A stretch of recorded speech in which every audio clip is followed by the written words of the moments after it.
നാടക സംഘം സഞ്ചരിച്ച മിനി ബസ് മറിഞ്ഞ് അപകടം. ചതിച്ചത് ഗൂഗിൾ മാപ്പ്. അപകടത്തിൽപ്പെട്ടത് കായംകുളം ദേവ കമ്മ്യൂണിക്കേഷന്റെ മിനി ബസ്.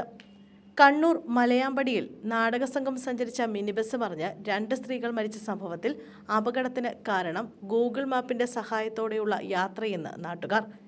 മാപ്പിൽ കാണിച്ച എളുപ്പവഴിയിലൂടെയാണ് ബസ് പോയത്.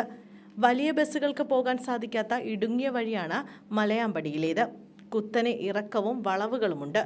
ഗൂഗിൾ മാപ്പിന്റെ നിർദ്ദേശമനുസരിച്ച് ഇടുങ്ങിയ വഴിയിലൂടെ യാത്ര ചെയ്തതാണ് അപകട കാരണമെന്ന് നാട്ടുകാർ പറയുന്നു. ചുരം റോഡിൽ ഗതാഗതം നിരോധിച്ചതിനാൽ ഗൂഗിൾ മാപ്പ് നോക്കി എളുപ്പവഴിയിലൂടെ പോകാനുള്ള ശ്രമമാണ് അപകടത്തിന് ഇടയാക്കിയതെന്ന് ആംബുലൻസ് ഡ്രൈവർ ശ്രീനിവാസനും പറഞ്ഞു. കായംകുളം ദേവ കമ്മ്യൂണിക്കേഷൻസിന്റെ മിനി ബസ് കേളകം മലയാമ്പടി റോഡിലെ എസ് വളവിൽ ഇന്ന് പുലർച്ചെ 4 മണിയോടെയാണ് അപകടത്തിൽപ്പെട്ടത്. ബസ്സിലുണ്ടായിരുന്ന കായംകുളം മുതുകുളം സ്വദേശി അഞ്ജലി, തേവലക്കര സ്വദേശിനി ജസി മോഹൻ എന്നിവരാണ് അപകടത്തിൽ മരിച്ചത്. 12 പേർക്ക് പരിക്കേറ്റിരുന്നു. അപകട വിവരമറിഞ്ഞ പുലർച്ചെ തന്നെ നിരവധി നാട്ടുകാർ സംഭവസ്ഥലത്തെത്തിയിരുന്നു. ഒരിക്കലും ബസ് കയറിപ്പോകാൻ പറ്റുന്ന വഴിയല്ലാതെ. കേളകത്ത് നിന്ന് പൂവിത്തൻചോല വഴി 29-ാം മൈലിലേക്ക് പോകുന്ന ഇടുങ്ങിയ റോഡാണിത്. ചെറിയ വാഹനങ്ങൾ പോകുന്ന റോഡാണ്. 2ാമത്തെ ഹെയർപിന്നിൽ നിന്ന് വണ്ടി വലിമുട്ടി പിന്നോട്ട് വന്ന് അപകടത്തിൽപ്പെടുകയായിരുന്നു. വളവിൽ നിന്ന് താഴെ കുത്തനെ നിർത്തിയ നിലയിലായിരുന്നു ബസ്.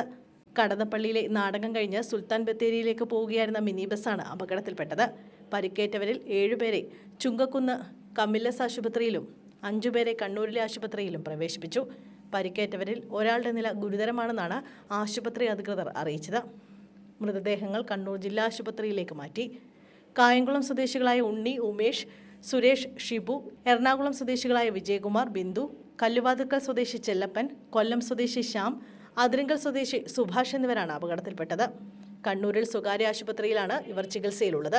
കായംകുളം സ്വദേശി ഉമേഷിന്റെ നില ഗുരുതരമാണ്.